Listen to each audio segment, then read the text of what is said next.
Monday morning, 27 November 2023, almost Christmas, and we want to get into the Christmas feeling, but fuck, the world has gone crazy, and I'm trying something new, because I'm really struggling to keep up. It is too much for one man, it is just too much, but I have to, soos hulle sê in Afrikaans, byt vas boetie, dis nou wat jy die vraag moet vaar toe. Nou laat ek hierdie boerbeskuit en koffie episodetjie begin met 'n bietjie nuus hooftrekke. Ek kyk en ek sien, en ek gaan nie vir julle klips in sit nie, en ek gaan nie screenshots in sit nie, ek gaan net praat. Jy kan al hierdie goed gaan soek, as jy regtig belangstel, kan jy hierdie goed gaan soek. Kyk en sien ek, daar is nou 'n moerse optog in Melbourne, Australië. En ek kyk so deur die optoggangers, en dis Palestynse vlae, en moslems, met vrouens met hulle moslemklere, en al die goeders, en almal loop aan. Dit klink nou moerse nice en lekker, en wys hulle vlaggies, en wys hulle plakate, en al die dinge. Maar my vraag is, wat help dit vir Australië? What does Australia gain from this?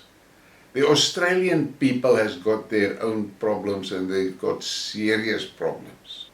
But yet, this is how it goes. And then I see this headline. Hamas released 13 Israelis and 4 foreign nationals. Yeah, that's great. People have been released. But why were they taken in the first place? The average guy will say yes, Hamas just abducted the people. But what the average guy don't understand is there are literally thousands of Palestinians in Israeli jails. Women and young guys, 13, 14-year-old children. So it's not a one-sided affair. The Palestinians are in a situation that they are being absolutely brutally slaughtered in Gaza. And the Zionists want you to believe they are under attack. They start the bloody attack. They the main attackers. And when the Palestinians fight back, they're terrorists. And as Carlin has said so rightly, you hear about firefighters and you know they are fighting fires. And then you hear about freedom fighters. What the fuck are they fighting? Are they fighting freedom? Looks like it. And then I get this headline. While speaking to American troops in Poland, US DoD Chief Lloyd Austin said that President Putin won't stop if he takes Ukraine but will roll across the Baltic. Now, all I'm going to say is, what the fuck is that? The track records is clear. Who are the global terrorists? The United Snakes of America. They've got 800 bases around the globe. They are everywhere involved where there's problems. They instigated this fuck up in Ukraine.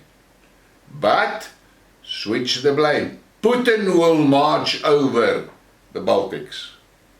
What the fuck are they talking about? But the absolute tragedy is there are millions of people sitting there in America and believing this shit. And the same in Europe. And then we have this hilarious cock. British TV series Doctor Who slammed across social media for an alien character that identifies as non-binary. The scene shows when the doctor assumes the meep's gender. What the hell is that? Jy het mos nie nodig om 'n genie te wees, om te weet daar's net 2 geslagte, manlik, vroulik. Soos ek nou die dag 'n dingetjie lees waar die ou sê, hoe moet jy nou vir jou kinders vertel van die bye en die blommetjies? Want jy moet hulle nou vertel van die bye en die bye en van die blommetjies en die blommetjies en van die bye en die blommetjies en van die blommetjies en die bye en dan moet jy vertel van die bye wat dink hulle is 'n blommetjie, maar hy het nog steeds 'n angel. Wat 'n kak is dit? En dan sien ek hierdie ene. Controversial commentator Tommy Robinson was arrested at London anti-Semitism demonstration. Police confirmed that pepper spray was used during the arrest of the 40-year-old. Die verslaggewer, kommentator, hy word gearresteer, maar die mense wat buite beheer is en also fok, hulle word nie gearresteer nie. Dan kry jy nou hierdie gemors. UNC star Conor McGregor is being investigated by the Irish authorities for online hate speech after he expressed anger at children being stabbed in Dublin. I read something like that, and I see the images of how Britain is being fucked up, there's no other word for it, by those illegal immigrants. And I ask myself, where are the decent people? But here is the answer. Conor stands up, and now he's being investigated. So, the British must take it. Soos ons in Afrikaans sê, kry vir jou, dis jou beurt. En dan kry ons hierdie ding uit die Oekraïne uit. Ukraine military has no plans for 2024, senior MP. The Ukrainian military leadership has absolutely no strategic plan for the ongoing conflict with Russia in 2024.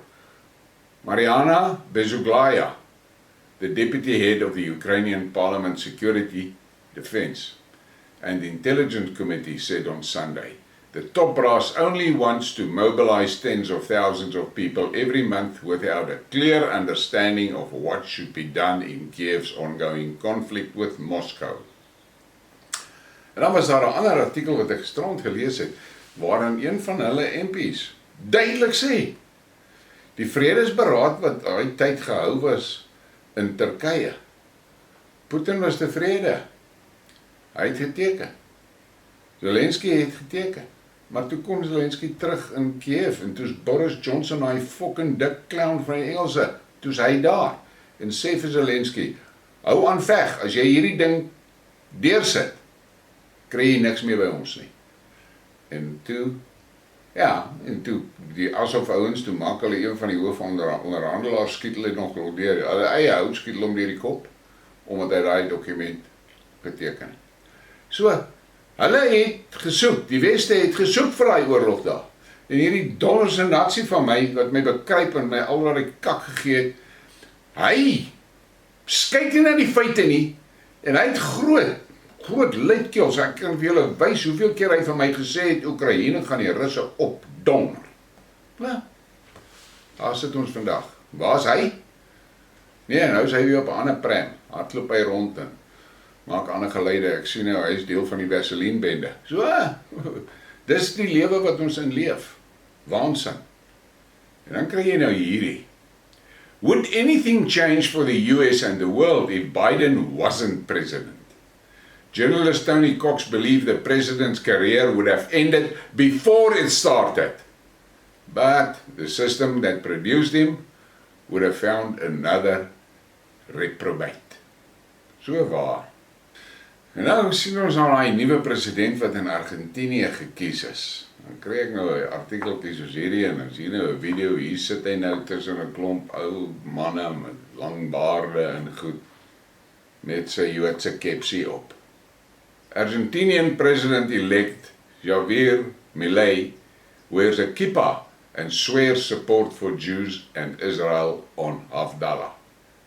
At the weekend event, he also voiced his unwavering support for Israel's right to self-defense, denounced Hamas terrorism, and called for the return of hostages. Furthermore, he announced his plan to relocate the Argentine embassy from Herzliya to Jerusalem. My vraag is net dit. Wat die fuck het Israel uit te waai met Argentinië? Argentinië het moer baie probleme van hulle eie. Hulle sit met 'n inflasiekoers wat oor die 100 is, shit like that.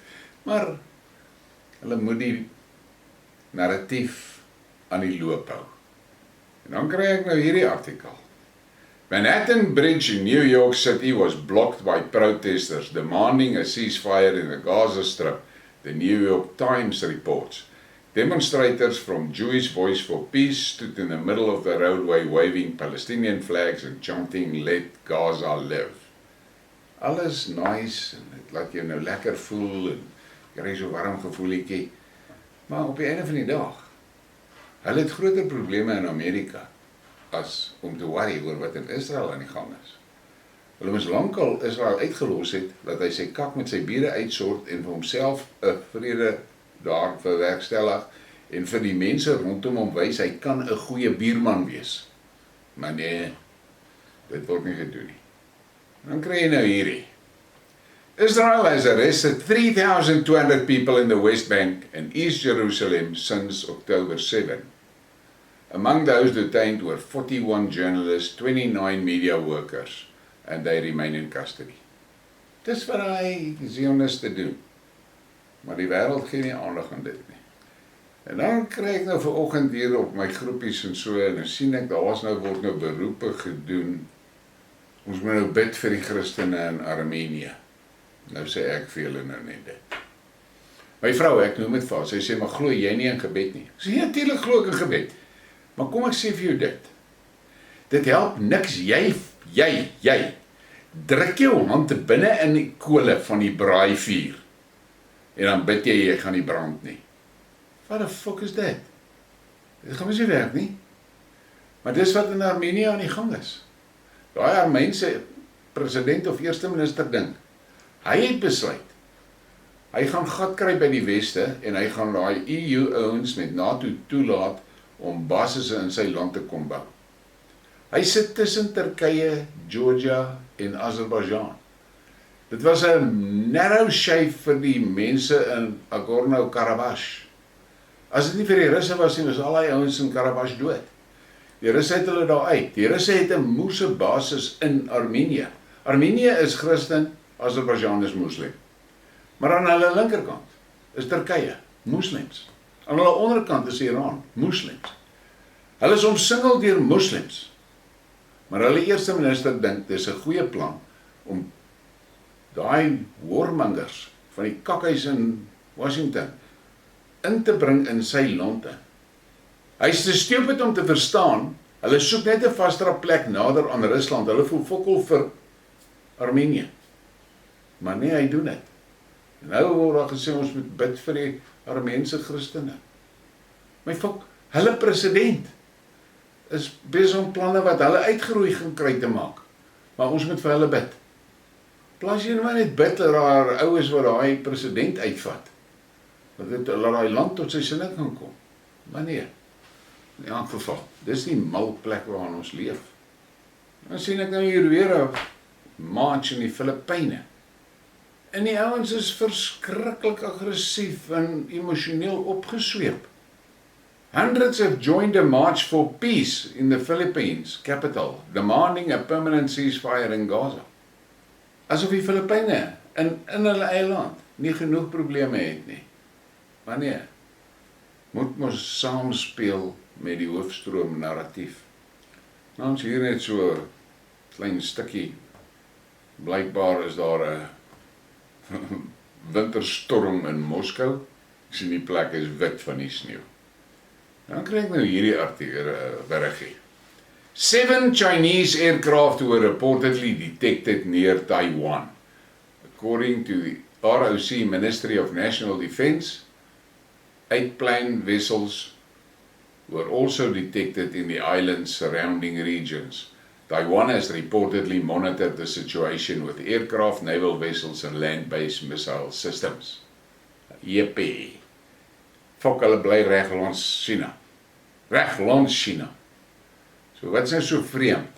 Chinese vliegtuie in die lug te sien, naby Taiwan. Maar wat opvallend is, daar word nie 'n headline gemaak oor die Amerikaanse goed wat daar ronddonder nie. En hoe ver is Taiwan van Amerika af? En dan sien ek ook, hier is nou nogal redelike oorstromings in Crimea. Russian Ministry of Emergency Situations is working around the clock to evacuate people from the flooded areas in Crimea. The governor has reported that 1 person has died on the peninsula due to freak weather and 400,000 are without power. Nou, terwyl ons nou daar is, en ek nou praat oor hierdie flood wat nou daar is in Crimea, nou sien jy nou oralsters, hulle vertel jou van hierdie, wat noem hulle dit nou deesdae, dit is nou nie meer global warming, dit is nou climate change. Nou maak hulle 'n moerse lawaai oor die oorstromings in die dorpe. Nou ek gaan nou vir julle ietsie deel met julle, wat jy moet mooi oordink. As dit 10 mm reën, 10 mm, dit weeg, daai water van 10 mm weeg 100 ton. Dis 100.000 kilogram. Op 1 hektaar, 1 hektaar, val daar 100.000 liter water. 100.000 liter water. Nou kyk net om jou waar jy bly as jy in 'n stad bly. Hoeveel grond is daar waar daai water kan insak? Hoeveel paving is daar waar dit nie kan insak nie? Hoeveel paaie is daar waar dit nie kan insak nie? So daai water moet iewers heen gaan. Dit kan nie meer in die grond insak soos in die ou dae nie. Dit moet ergens heen gaan. Nou kom dit by mekaar in die strate en dan moer dit daar af en dan se naderhand helse oorstromings gesulke goed. En dan roep hulle dit climate change.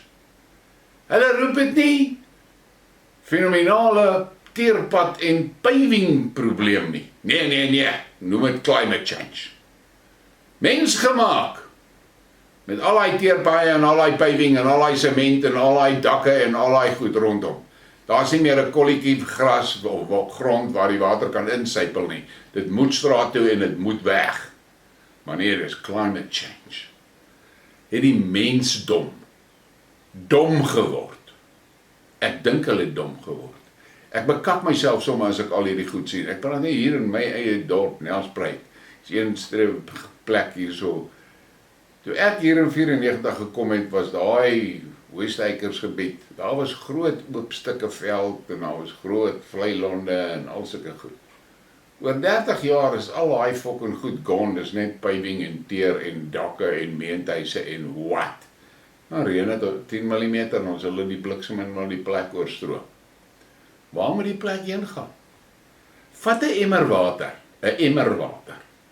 Dan moet jy dit in jou kombuis op die vloer uit, kyk jy waar gaan hy water heen. Dan vat jy daai selfde emmer, dan gaan jy buite op jou grasperk en gooi jy dit op die grasperk uit en kyk jy wat gebeur met daai water. Daar is jou antwoord. Maar nee, climate change. Ek is so siek en gatvol vir dit. En dan hierdie absolute fanatiese groepe wat ons bly vertel, bid vir die Israelies. Hoekom het hulle bid? Hoekom? Hulle maak hulle eie kak. Hulle is die makers van hulle eie kak. Hulle druk hulle hand in die fucking vuur in. Nou moet ek vir hulle bid dat hulle nie brand nie. Ek gaan dit nie doen nie. Hulle moet ophou om hulle hand in die vuur te druk, dan sal hulle nie meer brand nie. Maar dit is soos dit gaan. Dis die wêreld waarin ons leef. In elk geval, ek het net genoeg ek deel bietjie hierdie shit met julle voor ons dag nou regtig begin, want dit gaan nou rof, jy weet, dit is 'n rowwe tyd. Die klein besighede is absoluut in paniek. Hierdie Eskom ding maak almal mal. En hoe meer goed ek lees oor die Eskom, dit is absolute waansin. The levels of corruption that is involved around the Eskom issue is mind-blowing. And you talk billions and billions of rands. Someone that I spoke to said to me, he read somewhere, Pick n Pay pays 500 million rand a month for diesel. That's 500 million that they didn't have to spend if the power was not so up to shit. But they have to spend that now. So, obviously they have to jack their prices up. So it's once again a situation of they put their hand into the fire and then they expect us to pray for them not to burn. That's fucking crazy. I won't pray for that. That hand can burn until the bones can burn away as far as I care. So, what must they do? Stop putting their hands in the fire. And that is our problem.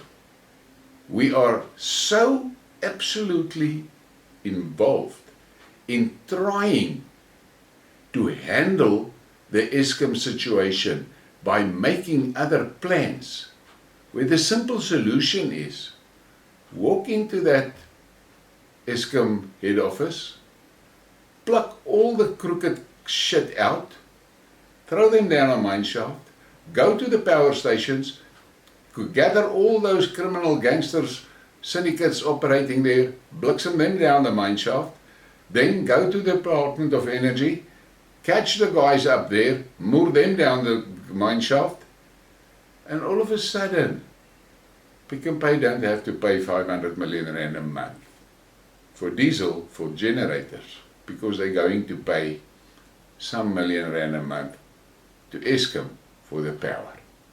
Have a great day. Please give me a like and subscribe and share the thing. Thank you for your support.